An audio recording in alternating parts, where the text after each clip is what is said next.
Welcome to this video. Today we're going to talk about AMC, and a lot of investors are wondering, because of recent positive momentum, whether there could be a massive short squeeze. We're going to go in depth in the fundamentals of the companies, the technicals, and where this company is going to go next. In this deep dive stock analysis video, we're going to find the truth.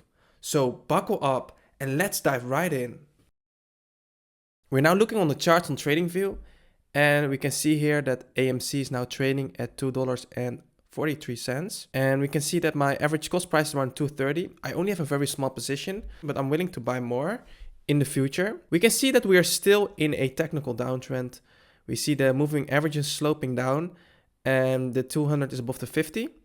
And we can, if we zoom out here on monthly candles, that's very interesting. We can see the month is almost finished. It's now Friday, 28 November. So this is the last day for the month that the market is open, and we can see that it's forming a bullish pin bar. Even though it's a red bar, a pin bar, this is still a bullish sign. We might see higher prices later. Is there a short squeeze coming, and is this still a fundamental strong company that can survive and do well over time? Let's find out.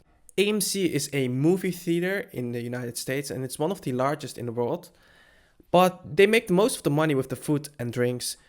So the concessions are the most profitable because the tickets for the movies bring the most revenue, but the margins are so low because a lot of money goes to the studios.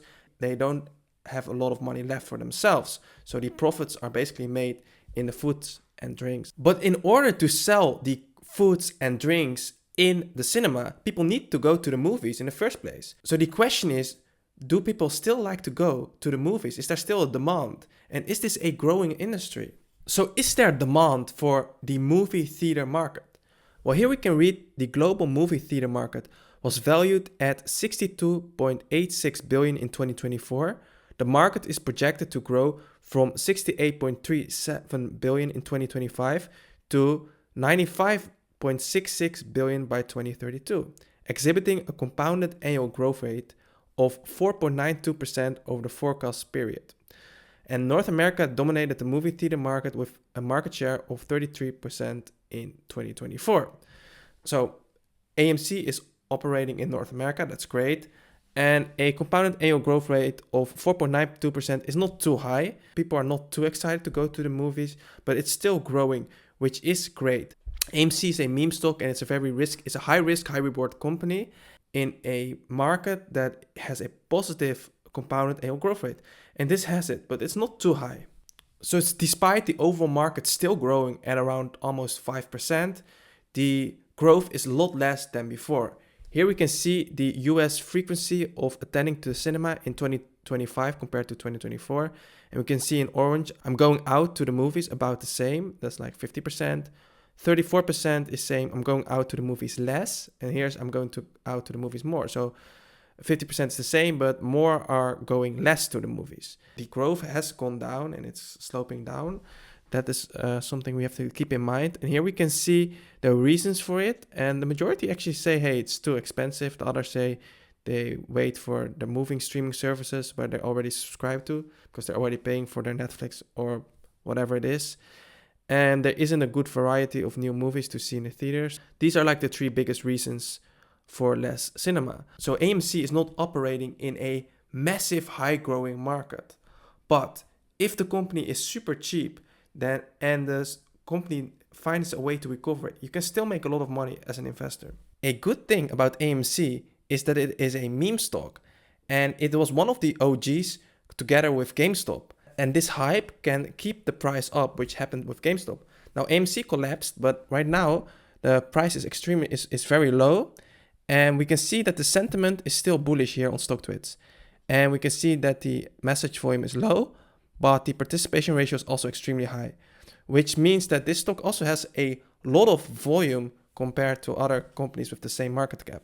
So here we can see the AMC Entertainment short interest ratio and short volume. Why is this important? Because a lot of investors are wondering, could there be a massive short squeeze? Well, here we can see that the short percentage of float is 9.64%, which is not too high. It's not like it was when there was the massive short squeeze like GameStop.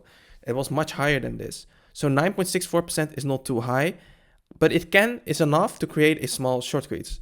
And the short interest ratio is 1.6 days to cover. So almost 2 days it takes for the short sellers to buy back their position. It would be better if it was more like 5 or 10 days, but 1.6 days is still okay. If we can combine this with the mass psychology as a meme stock and the hype is back and earnings are doing well, then this company could go much higher in a rapidly way.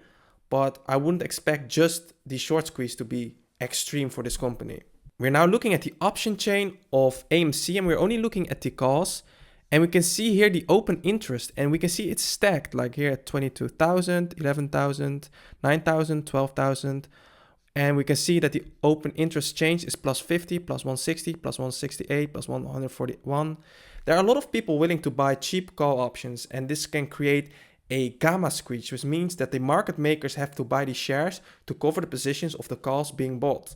And that can create higher and higher prices.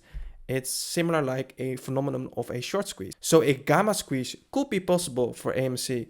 AMC has a negative net income, so there's no PE ratio, there's no PEG ratio, there's no forward PE ratio.